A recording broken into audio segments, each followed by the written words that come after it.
Welcome to our channel. Today I am going to tell you a formula in Excel with the help of chatGPT. So you can see that I have created a data in Excel.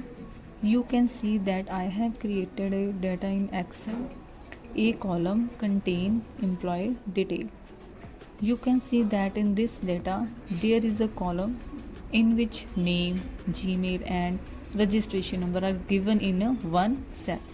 So which formula has to be applied to separate this data with the help of chatgpt? Now open a chatgpt in a Chrome. Write the formula.